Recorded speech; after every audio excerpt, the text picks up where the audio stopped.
business gains.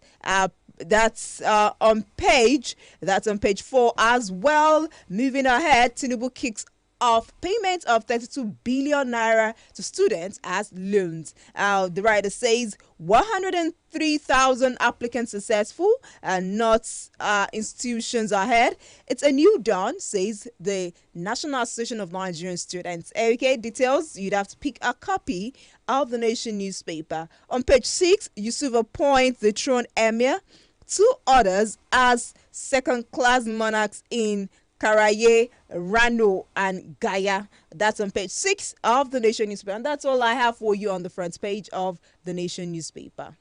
Yeah, on the front page of the Punch newspaper, I have this. International oil companies still causing crude supply crisis. Crude supply crisis, yes. Dangote refinery cries out. And we have a rider under heat. Independent, companies referring us to international trading arms for crude oil purchase, says Dangote refineries. And also we have these stories. Tinubu seek extra 6 trillion as 2024 budget hits 34.9 trillion naira. And we also have these stories on the Punch newspaper. Senate sack Ndume as chief whip over anti-Tinubu comments. Okay, from the Punch newspaper, let me move straight to the Daily Trust newspaper. And on its front page, 250 repatriated Nigerians returning from United Arab Emirates. This is coming from NITCOM. Okay, Tinubu seeks National Assembly's approval to raise 2024 budget by 6.2 trillion naira. That's also on the front page of the Daily Trust newspaper. NEF condemns eviction order issued Northerners in Delta. That's also on the front page of the Daily Trust newspaper. Now the main story has this headline: PDP governors worry over hardship mismanagement of economy. That's on page 4, and some of the writers are frown at government's inability to resolve wage crisis. Local governor autonomy assured under us. That's another writer who is saying this. You'd have to pick a copy of the Daily Trust newspaper. We will respond appropriately, says APC. Details of all this, it's on page 4 of the Daily Trust newspaper. UI students protest fees hike, ration electricity. That's another interesting conversation, another interesting headline. IOC selling crude at $4 per barrel above market price, says Dangote. And away from that, Senate sacks Ndume as chief whips. I beg your pardon. Senate sacks Ndume as chief whip. Expert decries attack on free speech. And that's the very much I can take on the front page of the Daily Trust newspaper. Yeah, from the Vanguard newspaper, I have the story from the front page. How weak institution is corrupt, threaten democracy. That is coming from Ganduje. And also I have Methodist bishops, Islamic clerics to federal government. Hardship may lead to chaos and anarchy. I think it's an advice from the clerics to Mr. President. And on political stories, PDP governors warns against presidential interference in Edo, Ondo, Guba polls as the election is coming in those states. And we have a rider under it, APC on state of economy. And some other stories are also there. Protests against hardship and more to come as we proceed on the program. Okay, from that word, let me move to another headline, and which is another newspaper, and that is the Daily Independent newspaper. The Daily Independent newspaper says Tinubu may announce new minimum wage figures today. We look forward to that. The writer says, right Senate to increase 2024 budget by 6.2 trillion naira. Another one says appoint new head of civil service of the Federation. That's okay. That's on page 6 of the Daily Independent newspaper. Edo Guba court reinstates Shaibu as deputy governor, affirms Ihodalo's Akpata candidacy, and Edo Assembly appeals judgment on Shaibu. That's on page 7. Interesting dynamics happening in Edo State right there. Okay, PDP governors back Fubara move to tackle Rivers crisis. Okay, the writer says lament state of emergency, lament state of economy, seek credible election, express optimism of returning to power in 2027, and the last writer says support labor demand for enhanced minimum wage. That's also on the front page of the Daily Independent newspaper. Another story on page 7 says Senate APC draw flag over Ndume's removal as chief whip. That's on page 7. Still on page 7. New Central TV partners Nairametrics to produce market polls. On page 6, Dangote lords NUPRC over domestic crude supply obligation guidelines. And page 6 as well, Tinubu ties issuing mining license to local value addition. Moving to page 25, where Northern institutions top application for federal government student loan facility. That's on page 25. Away from that, government weakens adoption of 5G as 57.55% subscribers still on 2G. Government weakens adoption of 5G as 57.55% subscribers still on 2G. And on page 29, 63rd birthday celebrates me by channeling resources to the poor, says Obi. That's on page 29. That's the very much I can take on the front page of Daily Independent newspaper. Yeah, I still go back to that Punch newspaper. Some stories are still there that we have to say. Tinubu names Watson Jack new head of service. And we also have this story, rehabilitation of failed roads in rivers, and Lagos not returning monthly environmental sanitations. This one is coming from Commissioner, and more other stories are coming from the Punch newspaper. INEC warns election observers against rule violation, and from Osun State, 401 Osun local government caretaker ESCO resigned over Supreme Court judgment. Okay, I think it's this time we have to, draw the lines. Oh, that's very much we can take on the front page of the daily newspaper this morning. We'll go on a break right now. When we come back, that is when we dissect, and that is when you can join the conversation. When we come back, we'll be giving you some of the stories from these newspapers and much more. And don't forget, the number to call is 090-5696-9961, or you can drop your comments on our Facebook page at Erie 96.1 FM. Don't go anywhere. We'll be back shortly.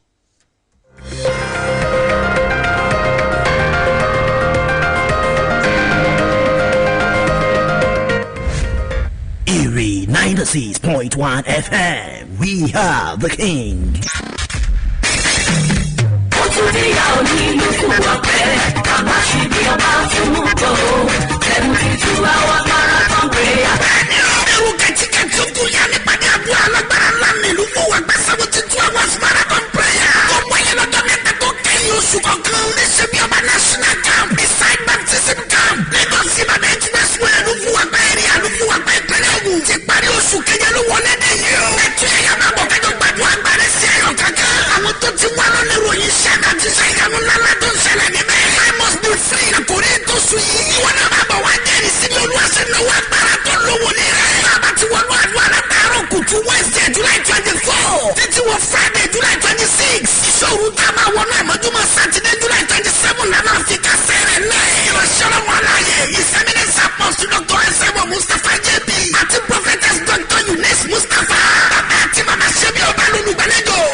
This is your radio, your station. You're locked into 96.1 Erie FM. Your station. Erie 96.1. Star Classics. We are the king. Feeling stuck? Need a boost of inspiration? Look no further. The dew of motivation is here. You are listening to Erie 96.1, your favorite radio station for non-stop classics. We are the king.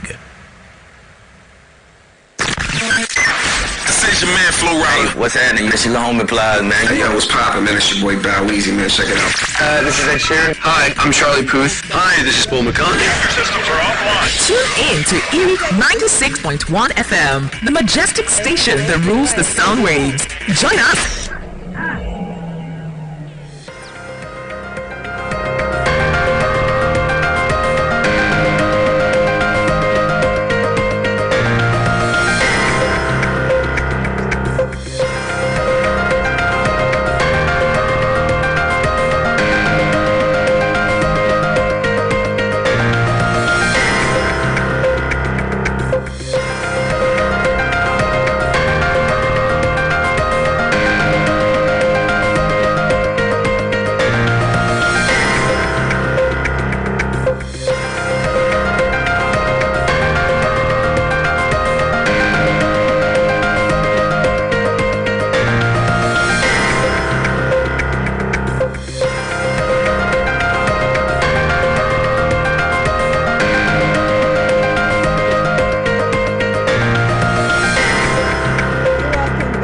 Welcome back from that break. This is still Erie 96.1 FM, and this is the Morning Rush.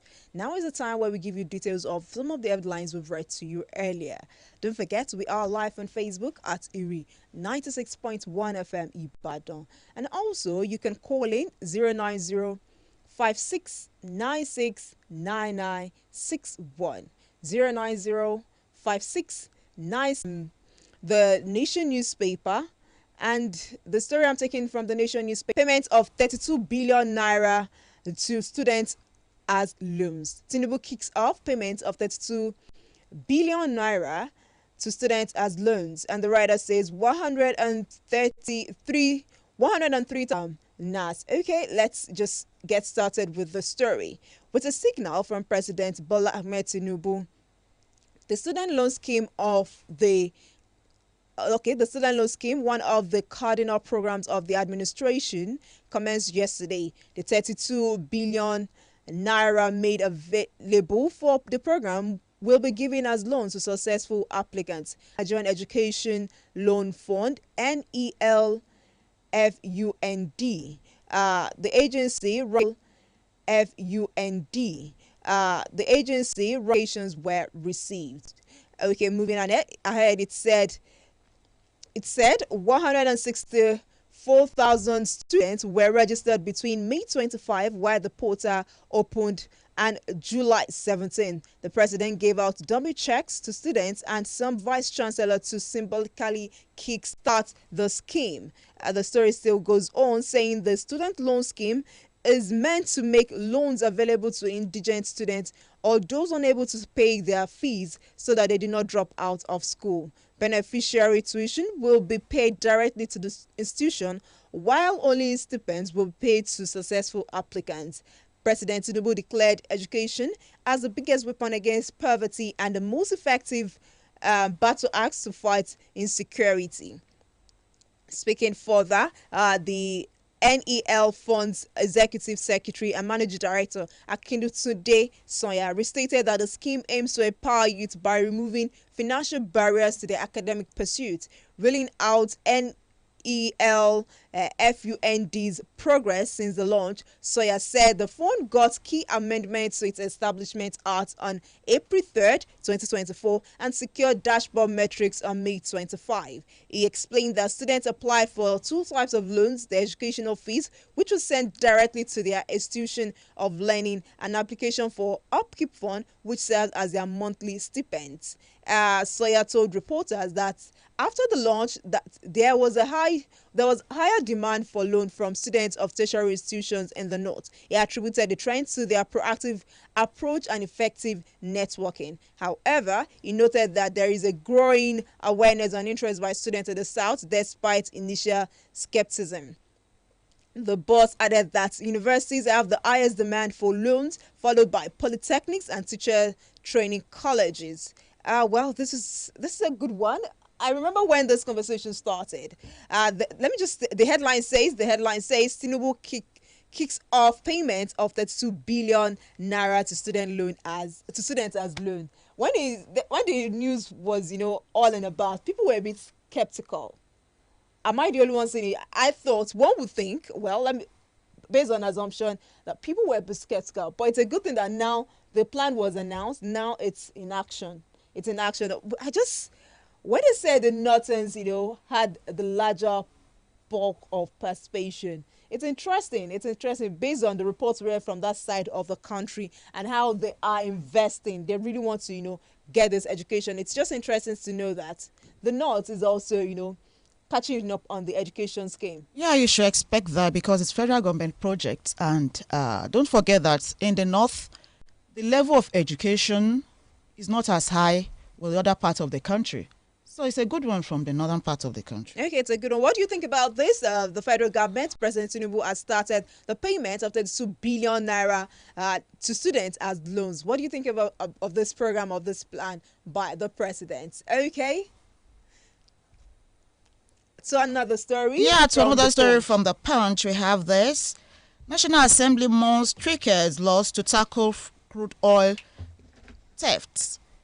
The National Assembly has thrown its weight behind the Nigerian National Petroleum Corporation Limited ongoing effort to boost crude oil production and growth its reserve, saying it will consider theft consequences for crude oil theft and vandalize of the national critical hydrocarbon infrastructure.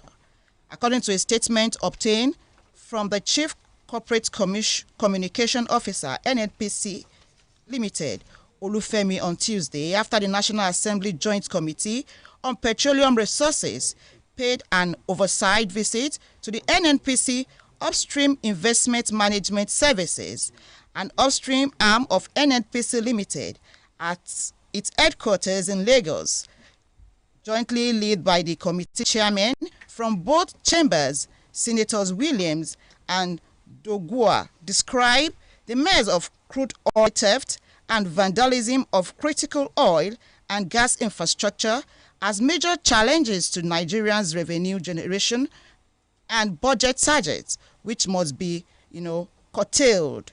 Williams said, and I quote, "It is imperative for the National Assembly to come up with legislative actions that will help stop crude oil theft and increase national crude oil production." If you're interested in this story, do well to pick the Punch newspaper.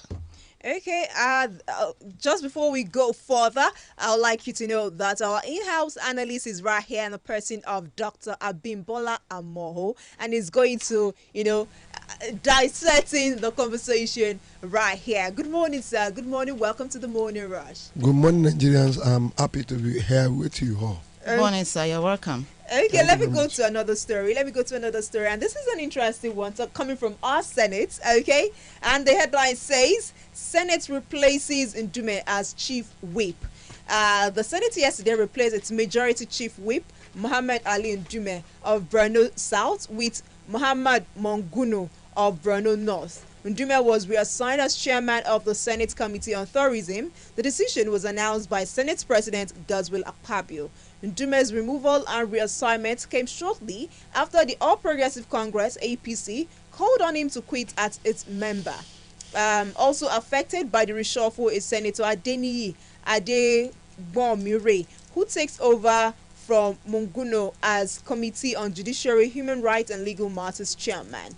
Okay, still talking about those who are affected, Nedun Woko was named chairman of the proposed Reparation and Repatriation Committee, while Abdul Nengi was returned to his earlier position as chairman of the Population Committee. The story goes on and on and on. To get details, you'd have to pick a copy of the Nation newspaper, and the headline says Senate replaces Ndume as chief whip. Okay, Dr. Abimbola Amo, are you surprised at this move by the Senate? Senate is always a sector of the economy or a sector of the nation that knows what they are doing within themselves. Okay, before They you are- go for that, I apologize for cutting you short. Let me give you the reason why he was, removed. And it's still in the Nation newspaper. The party, the APC, had earlier yesterday called on the Senate to name Monguno as its majority whip of the Senate. It attributed the decision to Idume's recent outburst against APC-led government. The party recalled in a letter to Akpabio that the Brno lawmaker alleged on a live television program that the government was being run by thieves. That was the allegation. The fact remains clear that Senate has the power because they have a very strong decision to make about Nigeria. They are the one that runs the nation. The legislators have all the powers. Look at what is happening in the Senate. Senators doesn't want anybody to run them, but they are running the nation. They have the power to do whatever they feel it should be done. Even to the level of presidency.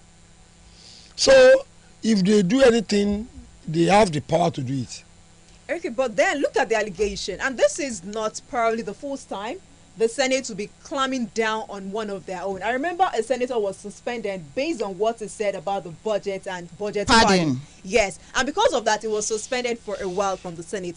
Now they are calling for the removal of Mudume as the majority whip because he went on a live television to make some allegation. Because Isn't they know this a fight on freedom of speech as an individual, as a Nigerian, and as a senator? they all know what they are doing. There is no senator in Nigeria you call himself a millionaire. No. An average senator in Nigeria controls the economy. They control the economy. They know what is right, but they decide to do what is the best for others. They decide what they want the nation to be. We are in a system that it is only the politicians that runs this nation. Really? Fact. It's only the politicians that run this nation. If you continue to do justice to their words, we are just playing about the bush. We are not doing it right. They all know that what an average senator owns cannot comprehend of what is real in this nation. And they are the one to decide what is to be given to anybody in this nation. So within themselves, they know who is doing their own, or whoever that's not doing what they want should be, they will indirectly eliminate such a person. That's the fact. So what basically, I want to get something from your line of thought, that even those in government cannot caution themselves. So what is the fate of the average Nigerian? They know how best to caution themselves. They know what they are cautioning. The fate of an average Nigerian is dicey. Very, very dicey. Because there is nobody that is going to protect us. When there was a time that the civil servants are clamoring for a change in their salaries, but within that short period, the salaries of judiciary was aggravated by 600%. You can see what is happening in Nigeria. Nigeria is run by people that knows how best they want it for themselves. Okay. I think this is an ongoing conversation. We'll see how it pans out, because Ndime wasn't seated when this decision was made. So we're hoping there will be a reaction from him when he attends the sitting, the plenary later on. We'll keep in touch. We'll keep a tab on that report. Thank you, Dr. Bimbola Amoho. Yeah, moving forward to Nation newspaper, I have the story from Edo State. Court orders Shaib's reinstatement as Edo Deputy Governor. The Federal High Court in Abuja has validated the impeachment of Philip Shaibu as the Deputy Governor of Edo State. Justice James Omotosho ordered his reinstatement to office on the ground that the House of Assembly failed to comply with due process in, purporting the impeachment of Shahib. Shahib, upon hearing the judge pronouncement, shed tears. Justice Omotosho, who agreed with the plaintiff legal team, including Ruben, held that the allegation on which the House of Assembly based the impeachment processing was untenable in law and does not constitute a gross misconduct. Dr. Amo, moving forward, the judgment from Edo State, what is your take on it? He was removed as deputy governor, and now the law has reinstated him. So what do you think? Are we moving forward in terms of judiciary? Let us be sincere with ourselves. The judiciary sector is one of the major stakeholders in national development, because we have the executive, legislatures, and the judiciary. But as at now, it is the political system that operates the judiciary. There's no true way about that. It is what the people at the end of affair wants that the judiciary will say. We all know that it is not legally right. Okay. But when it has to be with politics, it is what they want that will work. It's exactly what the politicians want that will work. So there shouldn't be any mistake about that. Sorry for cutting you there. Do you think that the relationship between his principal, which is the Mr. Governor, and him, if at all he returned back to the office, because that is the judgment pronounced, what do you think will be the relationship between two of them? Will he move the state forward? In addition to what she said, Governor Godwin Obaseki has said that Godwin Omobayo remains the deputy governor. The court has spoken, the governor is speaking. So which rule do you think would stand? The fact remains that you can be a deputy governor, a Robertson deputy governor. He can be in office without having anything to do with governance. This is Nigeria. Nigeria is a nation where it is only what we want that rules. It's only what we want that rules. It's not. Nigeria is not run by the Western world. No, Nigeria is run by Nigerians. An average Nigerian is poor, but an average politician is very rich, very very rich. An average governor is a billionaire, but an average state is very very poor. So it depends on what the politics want, and it depends on how they want it. You can't say because the government has ruled that it shouldn't be, and that it will not be. No.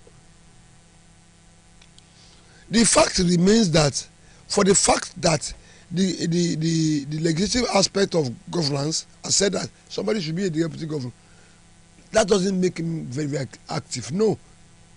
Okay. He can be a deputy governor and he will be on seat without doing anything. It depends on what the politics says. It depends on how they structure the activities. It depends on how and when they want him to be active. There are deputy governors who doesn't know even what is happening at the state, who are just there as a figurehead. So when the legislature says that he should remain the deputy governor, it does not matter.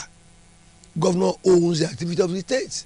So are what you are trying to say now, what I just want you to buttress on, the court judgments and the relationship between Mr. Governor Obaseki and Shaibu, will it move the state forward?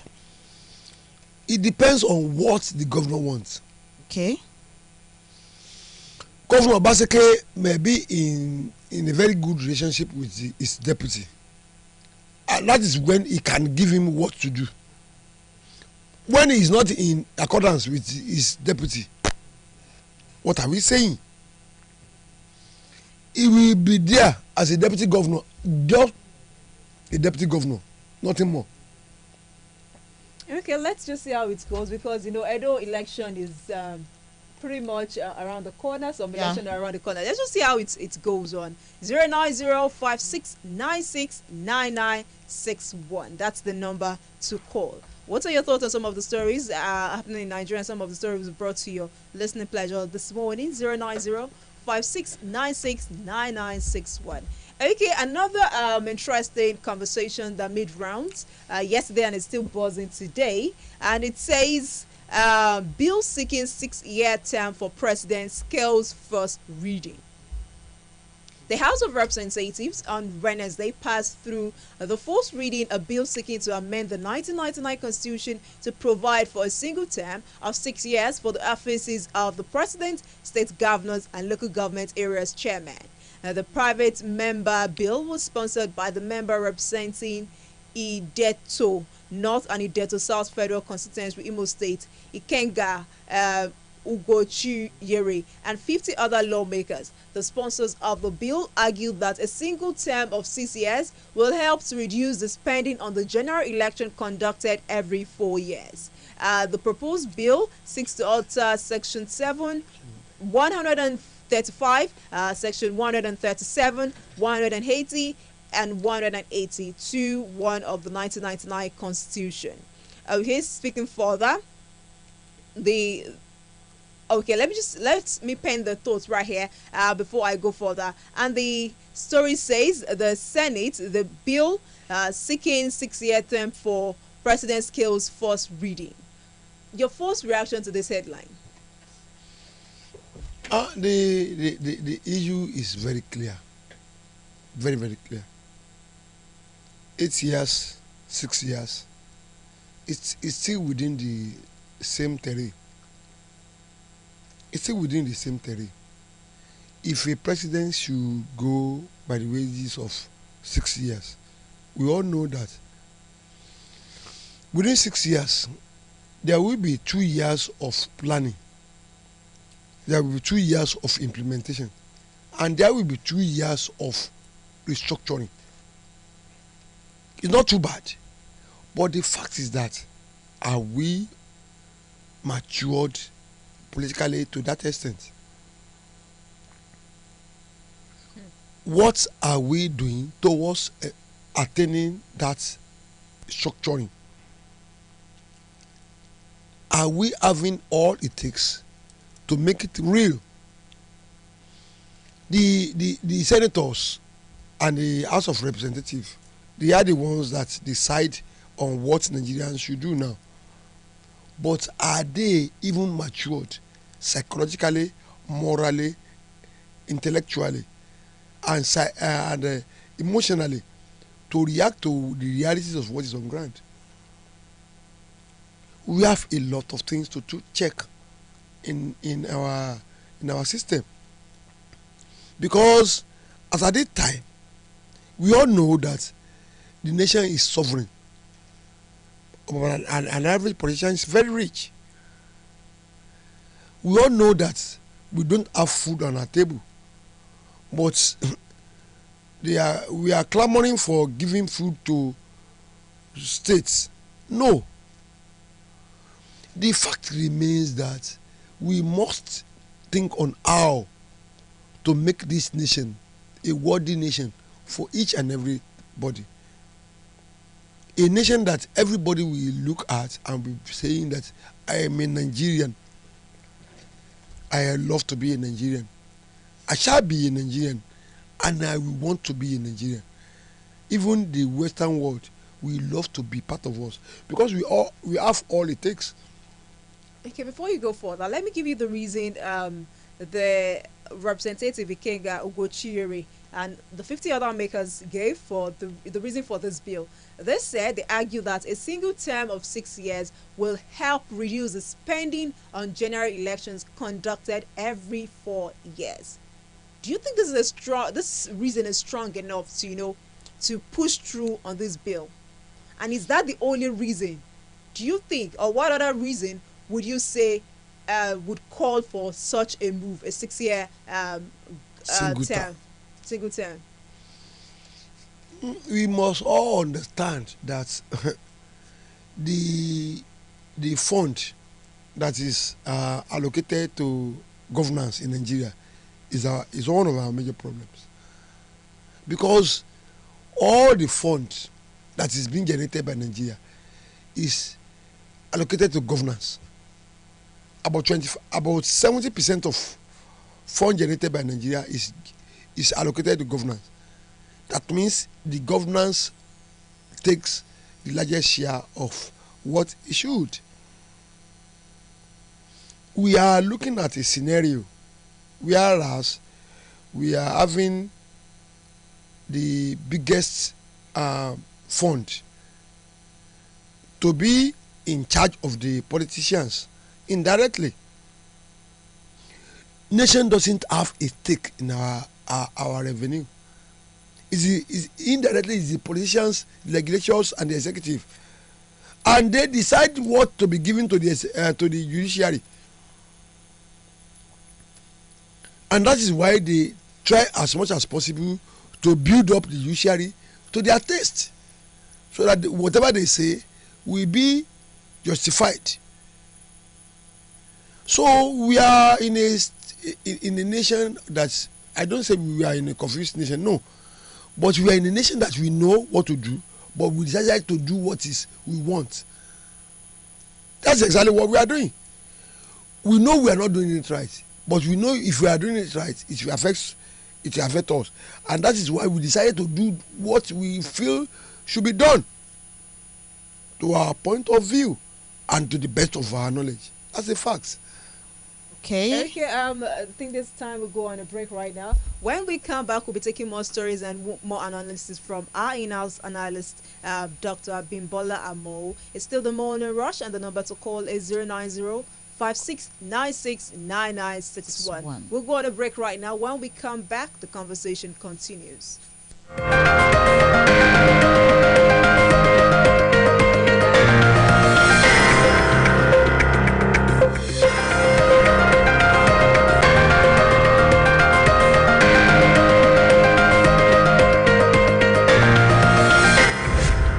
Erie 96.1 FM. We are the king. Feeling stuck? Need a boost of inspiration? Look no further. The dew of motivation is here. You are listening to Erie 96.1, your favorite radio station for non-stop classics.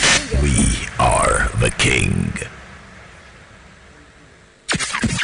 Erie 96.1 FM Okalekako. Ìpàdé àdúrà ọlọ́jọ́ mẹ́ta tó bẹ̀rẹ̀ oṣù kọ̀ọ̀kan ẹ̀ka 1, 2, 3 níṣẹ́ bí ọ̀gá headquarters ìwọ náà wà ó testimony rẹ̀ dádúró. Ọdún tí ní ẹ̀ka 1, 2, 3 ìpàdé àdúrà tó máa wáyé bẹ̀rẹ̀ oṣù kọ̀ọ̀kan tó sùn kẹjọ ọdún ìtì ní August 15 tọ́lá kò rí ẹ̀ Thursday August 1 Friday August 2 àti Saturday August 3 ní o. Ẹ̀tún yẹn máa mọ̀ kájọ gbàgbà gbogbo ṣá ẹni ò jẹ́ kára ló gbà ká gbọ́mọ bẹ́ẹ̀ bù kọ́ yẹn lu alákòókè. Ẹ̀jẹ̀ bí ọmọ headquarters ṣé bí ọmọ bus stop gbẹ́rẹ́ méjì omi airport area Ìbàdàn. Aago méjì òwúrọ̀ la ń bẹ̀rẹ̀ lọ́jọ́ mẹ́tẹ̀ẹ̀ta. Oníṣòjì àgbáyé ni ìsàmìlẹ̀ sàpọ̀tù dọ́gbọ̀ ẹ̀sẹ̀ mú Mustapha Jẹ́bi. Bàbá ṣẹ́ bí ọmọ àtọ̀pọ̀lọpọ̀ lórí ẹ̀mí ló máa wà mẹ́. Tó bá lè wá sípàdé àdúrà bẹ́ẹ̀ 1, 2, 3 ti bẹ̀rẹ̀ oṣù kẹjọ. August 15 ayọ̀ ìdùnnú orí rẹ̀ máa bá wọn náà lálejò lórúkọ Jésù àmì ọ́. Feeling stuck? Need a boost of inspiration? Look no further. The dew of motivation is here. You are listening to Erie 96.1, your favorite radio station for non-stop classics. We are the king. In the heart of Africa, where the sun's golden rays illuminate the vast landscape, a kingdom of pride and heritage awaits. Welcome to the realm where royalty thrives, where the spirit of kingship echoes through the ages. eyes cover the majestic allure of being a king. This is Erie 96.1 FM. We are the king.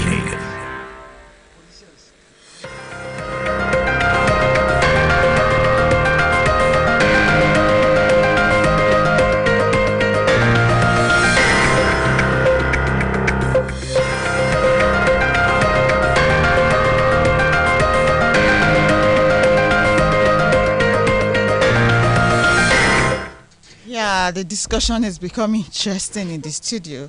Well, I'll go straight to Guardian newspaper. I have the story on the INEC regards Edo State election. INEC warns observer against code of conduct violation in Edo, Ondo polls. Ahead of Edo and Ondo State governorship election, the Independent Electoral Commission, INEC, has threatened to withdraw accreditation of election observers group who violated the code of conduct for observers as contained in the guidelines for election observation. National Commissioner and Chairman of Election and Party Monitoring Committee, Sam Olumekun, gave the warning at a training session for election observer in Abuja. According to him, for the group to retain their accreditations, they must add and to the rules. He said, as accredited observer group, you will be allowed access to observe all the election process as outlined in Commission reviewed regulation and guidelines for the conduct of election available at the INEC website. I need to, however, bring to your attention that your accreditation may be withdrawn at any stage of the election process if it is established that your organization is violating the code of conduct for observers, as curtailed in the guidelines for election observation available on INEC website. Dr. Amo, I know you are not new in election in this country. Now, with what is coming up from INEC, do you think this is visible? Do you think they will not violate the code of conduct during the election of Edo State and Ondo State? And do you think, I just want you to say it together because of our time, do you think if they succeed not violating this code, is a plus to INEC as a body? Let us be sincere with ourselves. Let us continue to be very, very sincere with ourselves. Election in Nigeria is not a game of number, no. It's a game of power. INEC is constituted by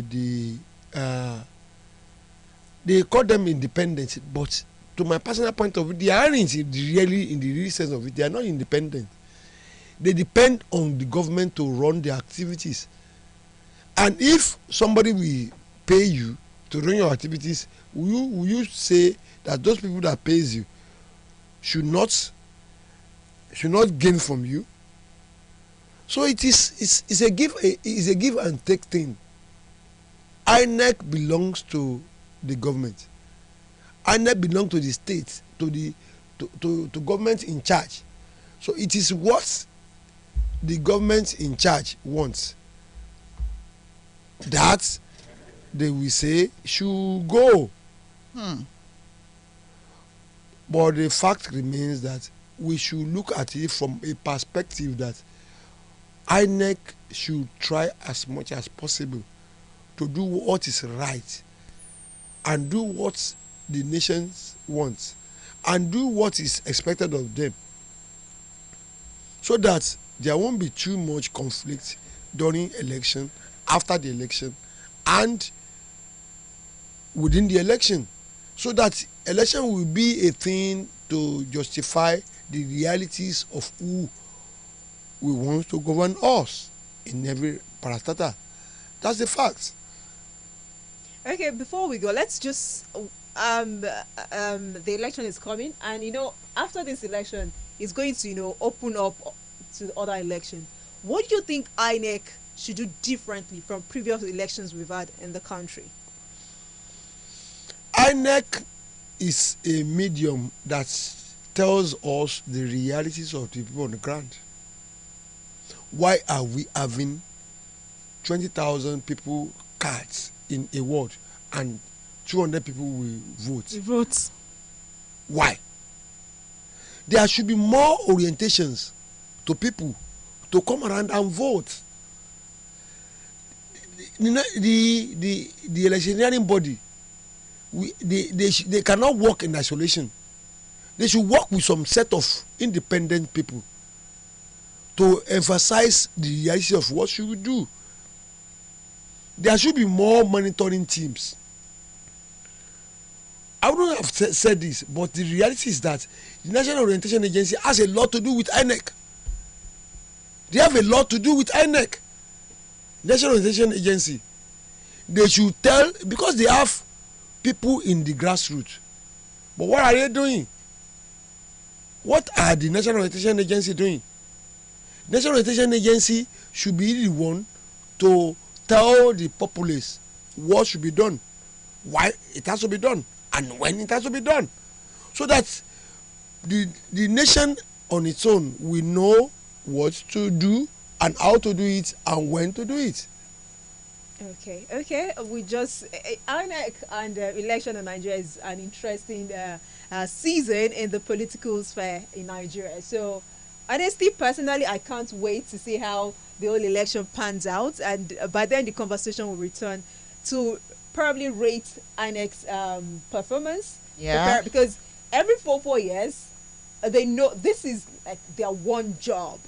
I stand to be corrected, but this is the one thing all and sundry knows INEC for. So let's just see if they are going to live up to expectation of Nigerians. Yes, let's just 09056969961. That's the number to call. Time is fast moving, and you can head over to our Facebook page at Erie 96.1 FM. My final story is coming from the Daily Trust newspaper, and it says PDP governors worry over hardship mismanagement of economy. The People's Democratic Party Governors Forum on Wednesday rose from their 2-day meeting in Enugu, saying it has noted the unprecedented hardship and impoverishment of majority of Nigerians, which they said resulted from mismanagement of the nation's economy by the All Progressive Congress APC-led federal government. The governors also raised concern that the minimum wage negotiation was becoming unduly protracted, even as they appealed for restraint in discussions between organized labor and the government. Let's hold on that first speaker's call. Hello, good morning. Good morning. Good morning. Welcome, sir. Yeah, this is Solomon. Okay, welcome. Your thoughts? Yes. I'm going to cut it short, you know. I have a dream. I think someone, can you please move away from where you are? We can barely hear you. The network reception. Please just please step away from where you are. Okay, you might want to call back 09056969961. The story goes further. Okay, another call. Hello, good morning. Hello, good morning. Okay, welcome. I want to react to the headline you want to take right now.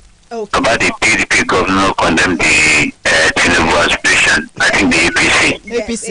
Let us put the messenger aside. Let us take the message. Because around the 20, let us start from 2015. Tinubu, when Buhari came on board, he promised us a lot of things. But at the end of the day, if we fulfill the promises, same thing Tinubu right now, they tell us that our economy of this country is be a better one for us.